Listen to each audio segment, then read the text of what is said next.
맥킨의 지혜투자클럽입니다. HLB 계열사죠. HLB 제약이 2020년 이후 3년 만에 50억 단기 차입금 증가 자율공시 관련되는 부분이 23일에 이제 나왔는데요. 핵심적인 파이프라인을 지키기 위함이다. 이렇게 기사도 나왔고, HLB 제약은 리보세란 입장에서 보면 국내 생산 기지 역할을 수행하는데 이제 중점이 되고 있는 회사이기도 합니다. 이 부분 한번 살펴봐 드리도록 하겠습니다. 핵심 파이프라인을 지키기 위해서 급전 50억. HLB 제약은 이제 과거의 시틀이었고요. 여기 이제 뭐 대하제약의 지분을 가지고 있다가 이제 이후에 메디포름 제약으로 갔다가 이제 2020년도에 HLB 쪽으로 이제 계열 편입이 되면서 그 당시에 이제 차익 관련되는 부분이 한 30억 있었는데 그 뒤에 이제 3년 만에 다시 이번 이제 단기 차익금 50억 증가 이야기가 나왔는데요. 최근에 또 이제 로슈 듀오 이제 판권 관련되는 확보, 요거 전후로 이제 유동성 관련되는 부분이 좀 녹록치 않다. 그래서 재무제표를 보시게 되면 현금성 자산 같은 경우가 좀 이제 직전 이제 그 분기 대비해서 전년 동기에 비해서 이제 현금성 자산이 준 부분들이 나와 있습니다. 지금 현재 이제 HLB 제약의 핵심 자산인 이 고지혈증 복합제 로슈도 같은 경우는 2020년도에 이제 판매를 시작했는데, 요게 이제 본래 그 제품은 시어스 제약의 제품인데 이게 이제 판권 관련되는 부분을 받아서 이제 HLB 제약이 팔고 있었는데, 이게 1년에 뭐 100억 이상이 나오니까 국내에서는 100억 넘어가면 블록버스터급이거든요. 그러니까 HLB 제약 입장에서는 굉장히 나름 중요한 부분이고, 이러한 어떤 이제 로슈드 관련해서 이제 권리 전체를 인수를 하는 어떤 상황에서 이번 50억 단기 차입이 있었다, 이렇게 봐야 되겠죠. 그래서 스몰캡 제약사 입장에서 보게 되면 이 뭐 금액이 그렇게 뭐 작지 않다, 요렇게 지금 기사는 나오고 있습니다. 그리고 HLB 제약은 이제 R&D를 보통 이제 제약사들 같은 경우 뭐 계량 신약이라든지 제네릭이라든지 뭐 파이프라든지 요런 때 주안을, 근데 여기도 하고 있어요. HLB 제약이 자체적으로 뭐 요거와 동시에 이제 리보세라니 관련해서 향후에 이제 CGMP 관련되는 허가를 통해서 리보세라니 국내 생산 기지, 요것도 이제 장기 목표가 되어 있습니다. 이런 걸 하기 위해서 이제 2021년도에 삼성제약으로부터 이제 항남 공장 관련되는 부분을 인수를 또 했던 부분이 있습니다. 그런 어떤 이제 상황에서 이제 잠깐 이제 턴어라운드를 했다가 제약사가 적자를 잘 안 보는데, HLB 제약은 지금 일단 적자 기준인데 매출은 계속 성장을 하고 있는 상황입니다. 이런 상황에서 이제 판권 이탈 관련되는 어떤 리스크를 없애기에 자금이 필요했기 때문에 뭐 했다. 그래서 뭐 이런 판권 확보라든지 권리 이제 전체 인수 같은 경우에는 뭐 나쁜 투자는 아니죠. 단기 차입금이 늘어났다 하더라도. 그래서 이제 차입 직후에 로슈도 관련되는 권리 인수 전체 소식을 아꼈는데, 지금 보시면 2020년도 이제 팔리기 시작해가지고 계속 올라가죠. 원래 이제 시어스 제약에서는 잘 못 팔았어요, 사실. 근데 이제 HLB 제약이 이제 판권 관련되는 부분에서 팔면서 이 매출액 자체가 전반적으로 올라가는 어떤 상황이다. 이 부분에 대해서 로슈도 관련해서 한번 며칠 전에 영상으로 한번 소개를 해드렸는데, 이 뭐 고혈압이라든지 그 다음에 이제 이 고지혈증 관련되는 당뇨병 관련되는 부분 시장 중에서 이 고지혈증 관련되는 시장 규모가 가장 크거든요, 국내에서. 그래서 2021년도 기준으로 한 1조 7천억 대인데, 특히나 이제 뭐 단일 제재도 있고 복합 제재도 있는데, 이 로슈바스타틴하고 이제 에제티미브 이 복합제 처방 시장이 30%, 뭐한 5천억 대 이상 정도가 됩니다. 이 로슈바스타틴 같은 경우는 스타틴 계열의 이 아스트라제네카의 제품명은 크레스토죠.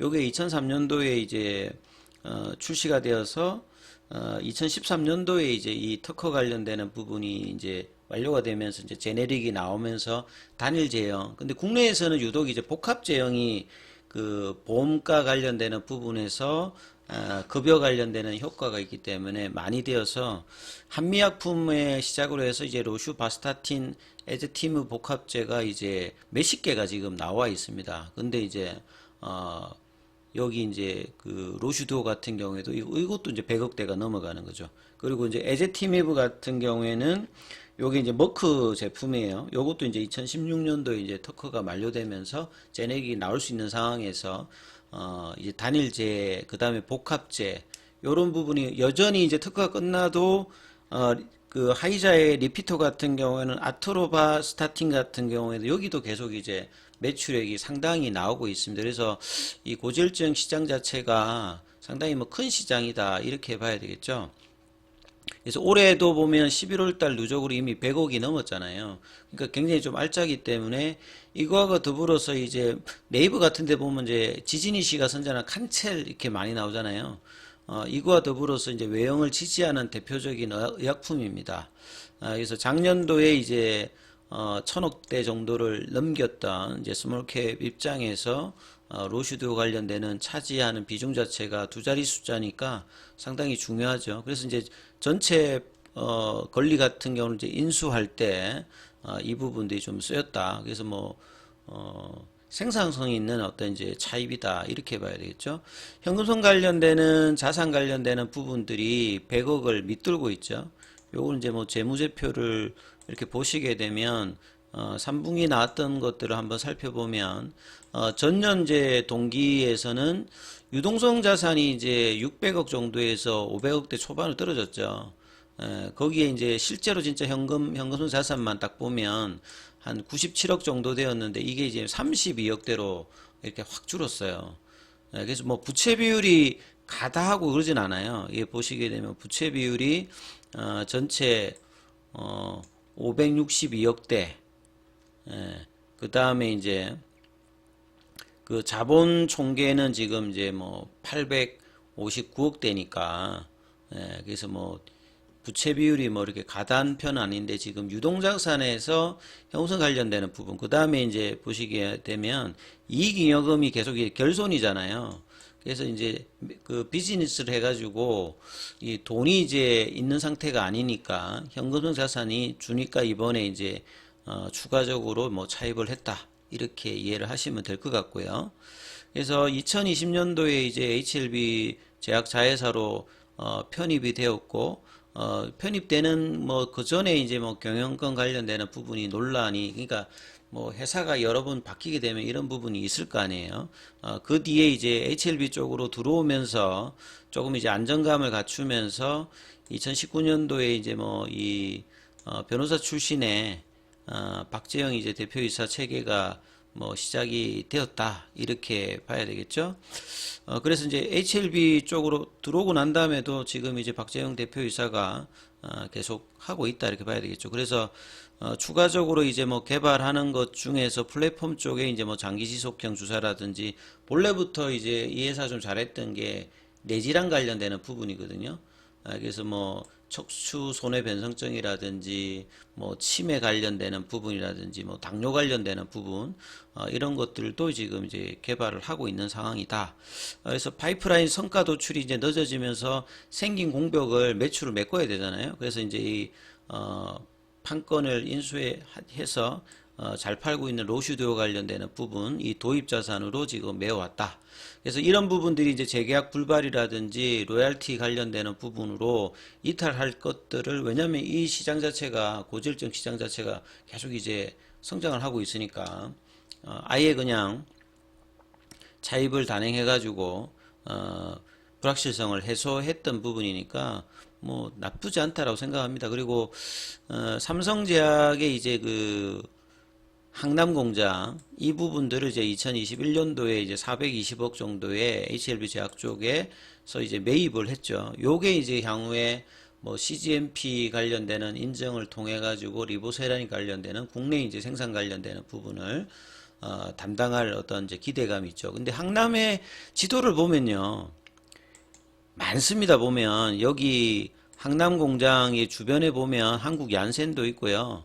뭐 삼진제약 그 다음에 이제 뭐 그 많은 제약사들이 항남 쪽에 공장이 많아요. 뭐 비보존 제약 항남 공장도 있고 뭐 여러 이제 그 국내에 회사들의 어떤 부분들이 동구바이오 제약이 항남 공장도 바로 옆에 있잖아요. 명문제약도 옆에 있고, 그다음 화장품 회사인 코스맥스도 있고, 거기서 나름 이제 클러스터를 형성하고 있는 쪽입니다. 그래서 여기에 있는 공장 중에서 CGMP 관련되는 등록된 이제 공장들도 이렇게 많이 좀 있는 걸로 제가 검색해 보니까 나와 있더라고요.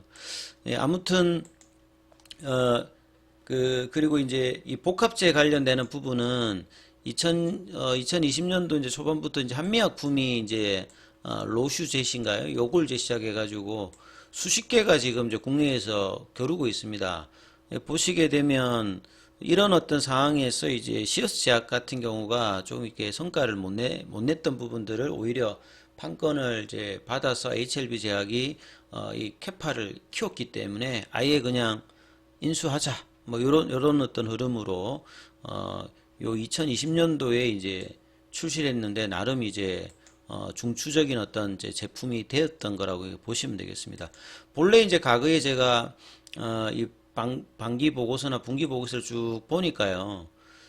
이 회사 자체가 이제 하는 게 ETC라고 해가지고 이제 전문의약품과 이제 OTC 관련되는 부분을 절반하고, 그 다음에 다른 회사의 이제 ETC라든지 OTC 관련되는 부분들을 팔아주는 역할들도 하고 있었습니다. 한 절반 정도는 과거에 보면.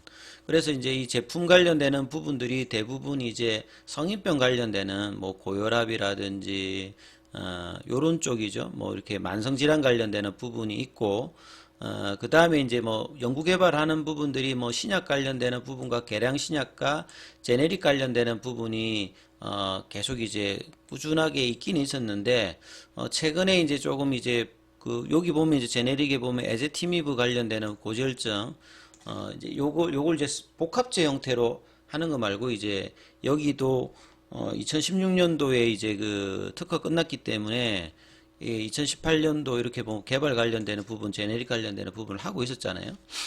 예. 그리고 이제 작년도에 이제 뭐 분비 보고서를 보게 되면 이제 좀 바뀐 게 이런 어떤 개량 신약에서 이 장기 지속형 플랫폼을 이용해서 이 항응고제 대표적으로 이제 이 그 엘리커스 관련되는 부분이잖아요. 여기 이제 블록버스터 제품이니까 작년도에도 여기 관련되는 어떤 그 경구형 제제를 이게 주사형으로 장기 지속형 주사 형태로 바꾸고, 그다음에 본래 이제 잘했던 이제 뇌질환 관련해서 치매라든지 파킨슨, 그다음에 비만 치료제까지 이제 지금 연구를 더 이제 확장해서 좀 하는 상황이니까, 이런 부분을 받쳐주기 위해서 이제 이런 이제 뭐 잘 팔리는 도입했던 어떤 부분의 약물이 이제 로슈 듀오다. 요렇게 이해를 하시면 될 것 같습니다. 뭐 그 뒤에 이제 뭐 알츠하이머라든지 뭐 비만 치료 이런 부분까지 뭐 도용을 했기 때문에 단기 이제 뭐 급전 관련되는 부분이 나쁘지 않고 오히려 회사의 어떤 안정성 측면에서는 훨씬 뭐 잘했던 어떤 선택이다 이렇게 보여집니다. 아무튼 이 부분 참조하시면서 예, 그런 판단해 보시면 될 것 같습니다. 여기까지 하겠습니다.